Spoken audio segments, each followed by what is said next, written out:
Have you ever wondered how to create a sleek, professional-looking application in Python? In this video, I'll show you how to build a Mac-style unit converter using Tkinter with a graphical user interface. Stick around and you'll have a powerful app ready by the end. This app will let you convert between distances, weights, and temperatures. It's perfect for beginners looking to learn Tkinter or anyone who wants to build a polished, useful project. Let's get started. Setting up your environment. First, ensure you have Python installed. Tkinter comes built in, but we'll also use Pillow for optional image handling. Let me quickly show you how to install Pillow in PyCharm. In PyCharm, go to File, then Settings, and under Python Interpreter, click the plus icon. Search for Pillow, click Install, and you're done. If you skip this step, don't worry, you can still follow along without the image handling. Now, let's import the libraries we'll need. Tkinter will handle the GUI, and Pillow will help us manage images. Here's the import code we'll start with.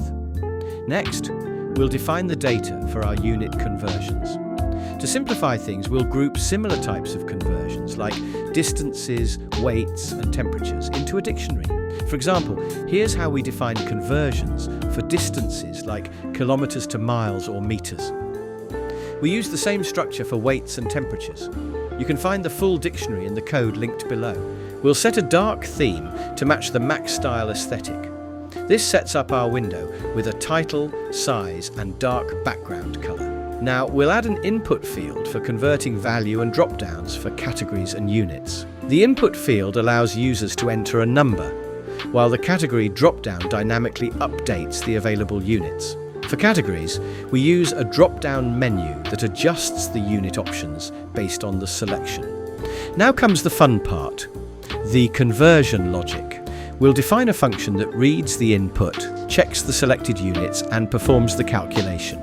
This function also handles invalid input gracefully, displaying an error message if needed. Finally, we add a button to trigger the conversion and a label to display the result. When clicked, the button runs the conversion function and the label shows the result. Let's test it out. I'll convert 500 miles to kilometers, and it works perfectly. That's 804.67 kilometers. See how simple and sleek this is. Now it's your turn. Try converting other units, add more features, or tweak the design to match your style. If you found this video helpful, and if you're new here, consider subscribing so we can continue building awesome projects together. Thank you so much for watching.